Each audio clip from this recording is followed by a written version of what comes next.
Hello, everyone, and welcome back to Boogie Studios. Let's imagine ourselves back in 1954. We turn on the radio. We're going to listen to our favorite series called Suspense. Hope you enjoy.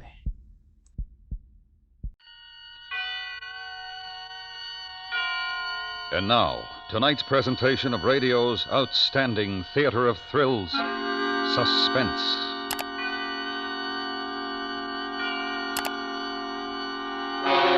Tonight, the story of a man who sets out to prove that he cannot be murdered, only to find there was a slight error in his calculations. So now, starring John Daner, here is tonight's suspense play, The Last Letter of Dr. Bronson.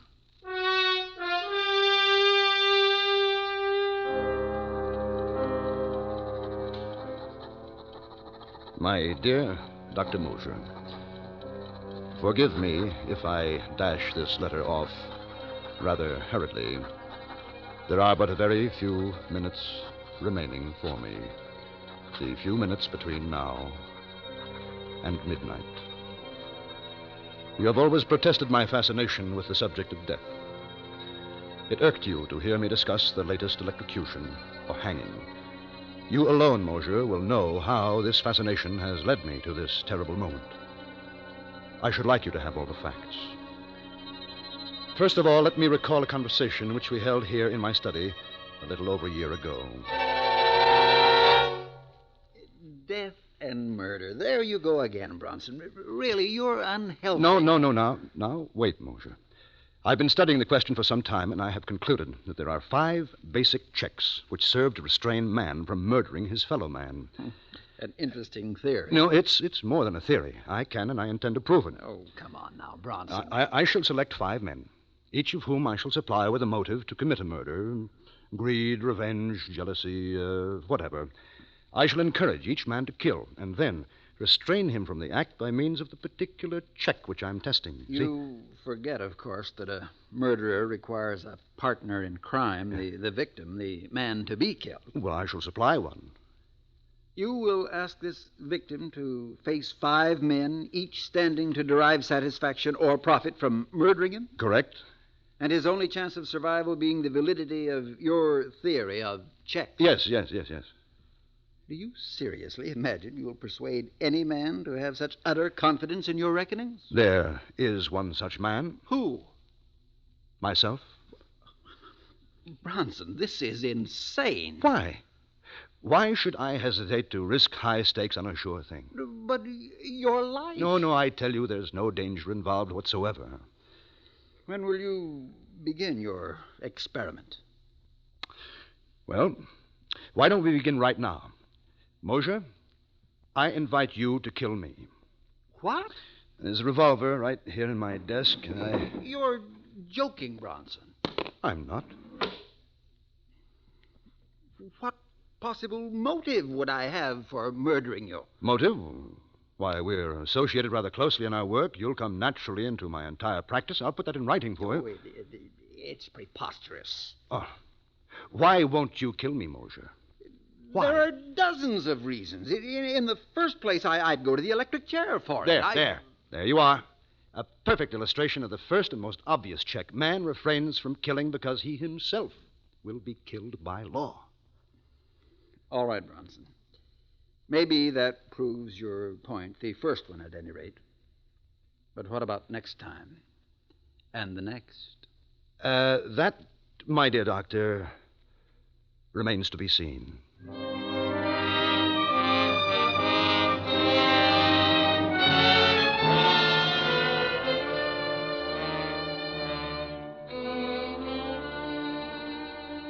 And so, my dear doctor, you yourself illustrated the first of my 5 positive checks which restrain man from murder. Fear of the law. Now, that was more than a year ago. The remaining checks have not been so simple.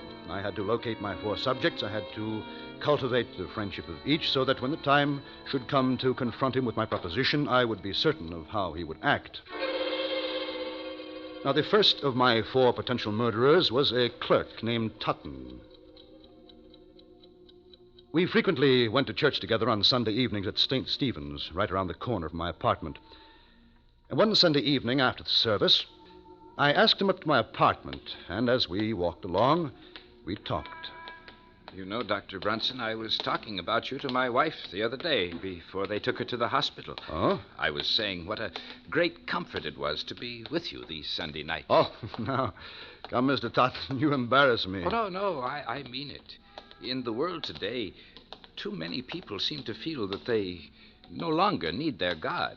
Yes, their lives seem to be void of the great thing you have in your faith. The church is a great comfort to me. And I do need something to cling to in times like these. Isn't this your apartment that we're passing? Hmm? Oh, I want to go up the side way. We shall be unobserved. Unobserved? Yes.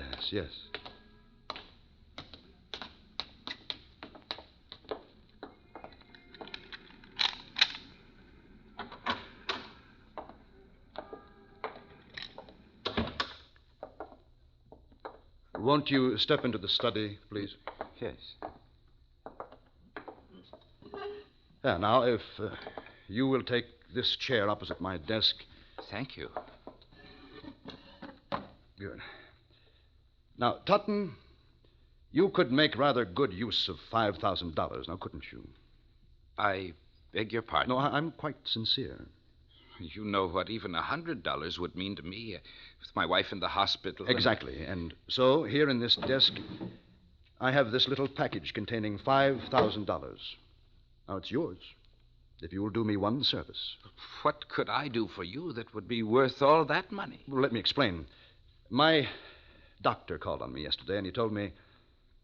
Well, to be quite frank with you, Totten, he said that I was slowly going mad. No, that couldn't be. No, I'm quite all right at present, but it's only a matter of time, and I'd rather not have to face it. And so if you will take these rubber gloves... Well, I don't understand. Put them on, please. But why? Now, as soon as you have them on, I shall hand you this small bottle. It contains cyanide of potassium, one of the deadliest poisons known to man. Now, I hold it firmly, thus, and clearly impress my fingertips on it. Finally, here on the desk, I'm leaving this note explaining that I have committed suicide. Suicide? Now, when the bottle is in your hand, I want you to remove the stopper and empty the contents upon my outstretched tongue. Thus, you see. I will be dead within a few seconds. Then you may leave by the same way we came in. You will be quite unnoticed and with $5,000 in your pocket. What do you say? Well, you can't take the matter of life and death into your own hands. Precisely. That's why I'm asking you to do this for me. Well, I'm very sorry. I can't oblige you. Well, now, if it's the law you fear... No, it's not that. You seem to have arranged that perfectly. Then, what is it? If you don't understand why I can't do this monstrous thing, I suggest you look up the 6th commandment. Good night.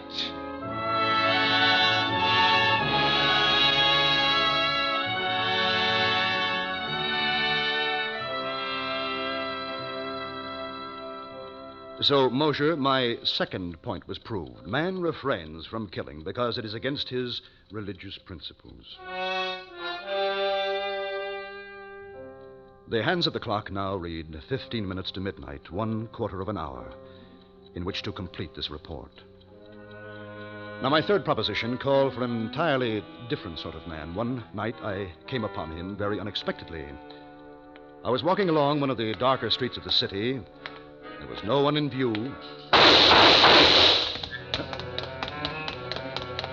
He was slumped down beside an ash can. He had been shot in the chest and left arm, severing an artery. He was bleeding profusely. I tore off his shirt, made a tourniquet for his arm. Never mind me. Get away. Now, who did this to you? What difference does it make? You're going to a hospital. No. They'll call the cops. There. Now, come on. I'll help you to your feet. Huh? Come now. No, I ain't going. I'm a doctor, man. You'll die if you're not treated quickly. I ain't going, I tell you. They'll call the cops. I don't want no cops. His name was Matt Doyle, a small-time hoodlum. I visited Doyle in the hospital almost every day. Several months later, I was ready to put him to the test. I found Doyle in one of his hangouts and brought him to my apartment, and for the third time, I carefully explained my proposition. So, that's the angle. Now, here are the gloves. Here is the suicide note, and here is a .45 caliber automatic. You're familiar with this type of weapon, I take it? Familiar.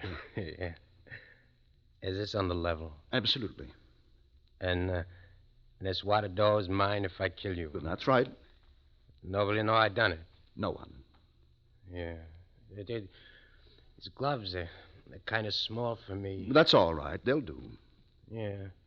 You want me to put on the other one? It's safer, yes. Yeah. I guess it is. Now, I want you to understand exactly what you're doing, Doyle. Without any justifiable cause, merely for the sake of money, you are going to murder me. Now, you understand that. Yeah. You've been hired to do this before. Well, yeah. But you've never killed a friend, have you? Yeah. Yeah, I have. Well, anyway, they was my pals until they got in the boss's way. But, well, when the boss would say, see to him, Matt, so then there was just another job to me. Whatever the boss said was always right, you see? But you, well, I don't know. No, I can't do it. But I thought you said that you... No, here, you take the gloves. Were you afraid of the law? No. What's the matter, then? It's... Well, the boss always told me what to do, you see? And then afterwards, he'd always come around and slap me on the back, and he'd say, good boy, Matt. But if I took care of you, well, you couldn't come around later to tell me that I'd done a good job. And you see, well, that's important to me. Yes, but look, No, Doyle, no, I'm sorry, Doc. Oh, but if there's somebody else that you want me to take care of... No, there's no one. Thank you just the same.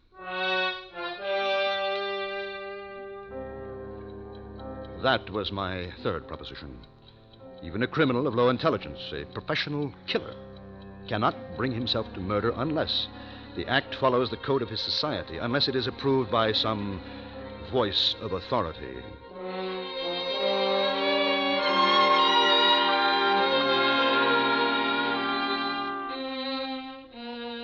My next subject was altogether different in temperament. I first encountered Judith Ainsley about 5 years ago when I operated on Barrett Sheffield, the actor. You will recall that Sheffield was brought to the hospital with a lung abscess. As I prepared to do the rib resection, I noticed that the nurse standing beside me was greatly agitated.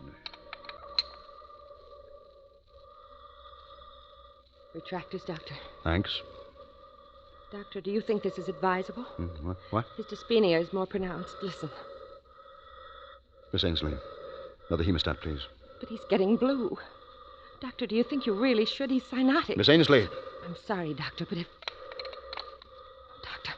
Doctor. Caffeine, quickly, please. Quickly.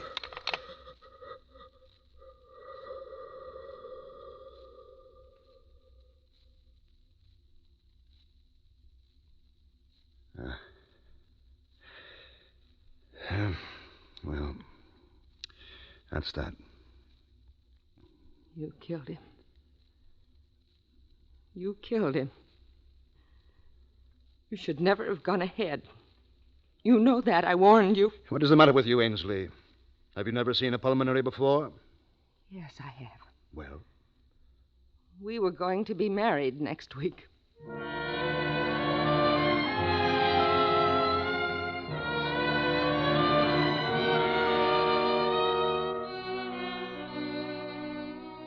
If ever I saw hate, cold, undying hate, it was in that girl's eyes. I had made the most implacable enemy of my life. A few months ago, I inquired about Miss Ainsley and learned that she had done 4 years of medical and was now interning in the hope of picking up a residency. I went down to the hospital and sat in the doctor's lounge, waited for her.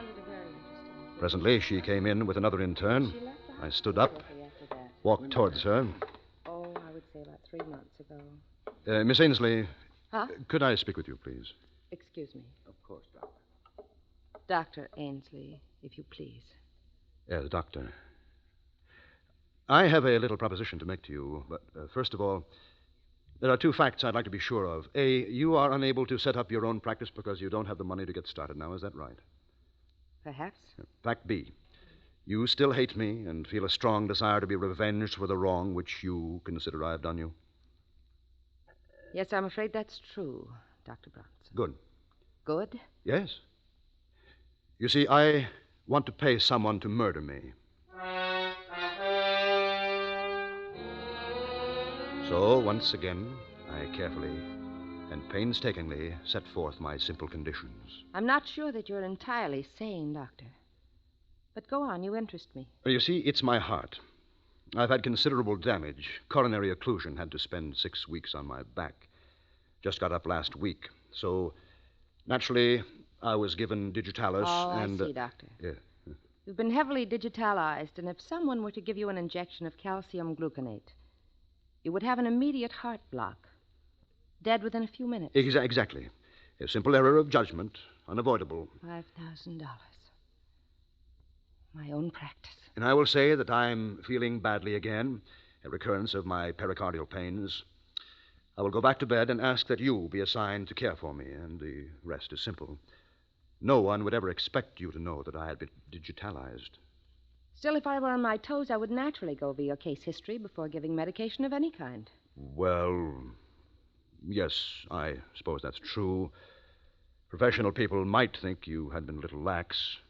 Doctor, I want to thank you. You've done me a great service. You mean you'll do it? You've reminded me that nothing, no money, no revenge, nothing, can be worth the slightest shadow of suspicion in a doctor's career. They'll never say that I lost a patient because of an error in judgment. You see, I once knew a doctor who did.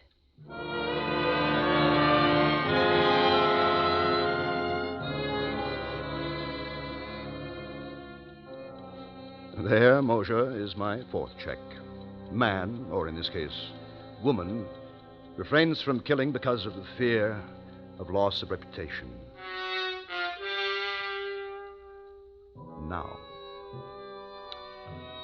Now I come to the testing of my fifth subject, man who would not murder because he couldn't bear the sight of blood, much less the responsibility for shedding it.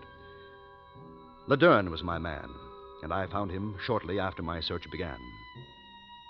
On that day, I saw him turn a ghastly white as a fast-moving car ran over a small dog which had run into the street. Laderne clutched at his throat and fell in a dead faint. Now, I, of course, made it my business to become acquainted with him. I hadn't seen him for more than 4 months until tonight. As he took his place at my desk, I noticed he's changed. He's thinner. His dark eyes seem blacker than ever. And so now, for the fifth and last time, I explain the necessary details. Uh-huh. So it will look like suicide. Yeah, that's right. Now, here is the knife and the suicide note. You've arranged everything? Everything.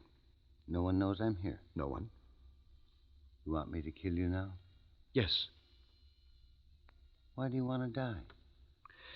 My doctor says that I am going insane. That's strange. About going mad? About him saying you're going mad. Oh, yes. It was a shock.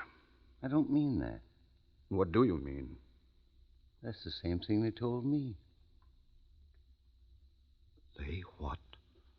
They told me over a year ago that I was going mad.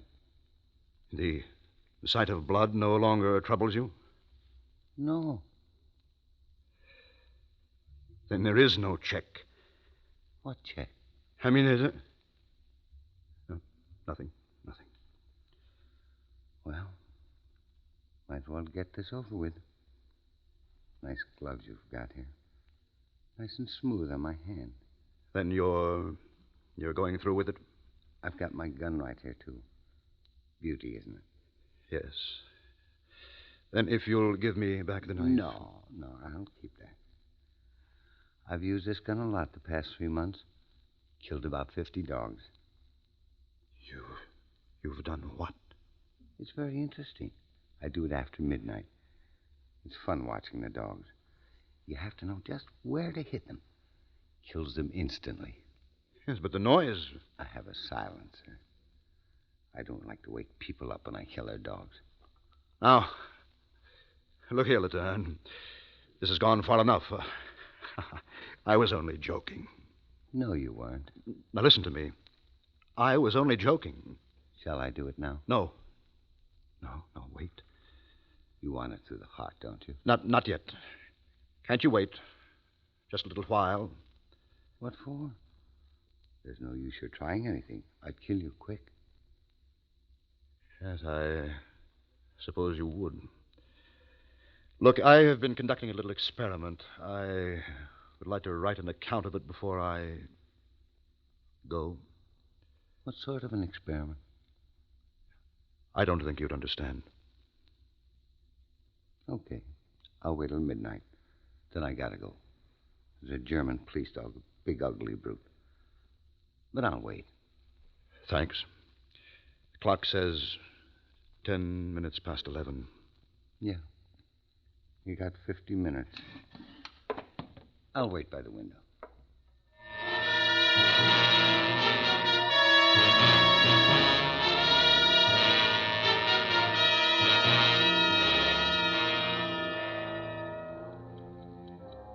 And so, Mosher, my experiment has ended.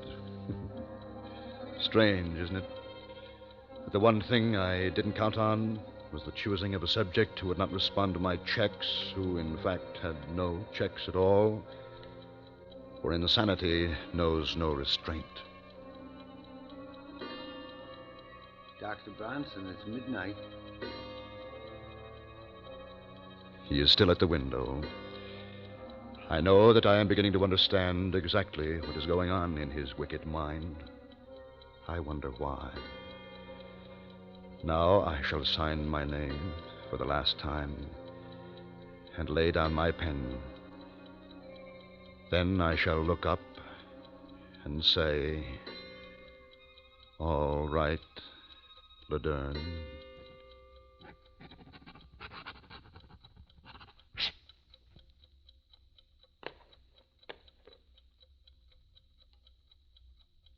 All right, Laderne.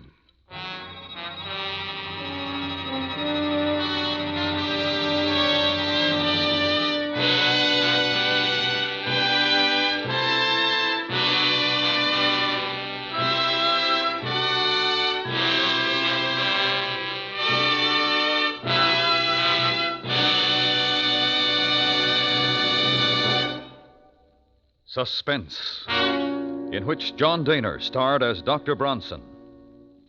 Next week, the story of a man who learns far too late that in horse racing or life, there's no such thing as a sure thing.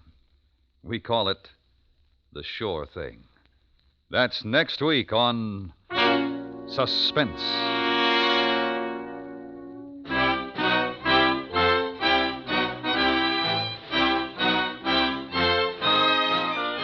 Suspense is produced and directed by Norman MacDonald, with music composed by Lucian Morowick and conducted by Lud Gluskin. The Last Letter of Dr. Bronson was specially written for Suspense by Leonard St. Clair, from a story by Richard Crakey. Featured in the cast were Parley Bear, Howard Culver, Paul Richards, Virginia Gregg, and James Nusser. You enjoy City Hospital every Saturday in the daytime on the CBS Radio Network.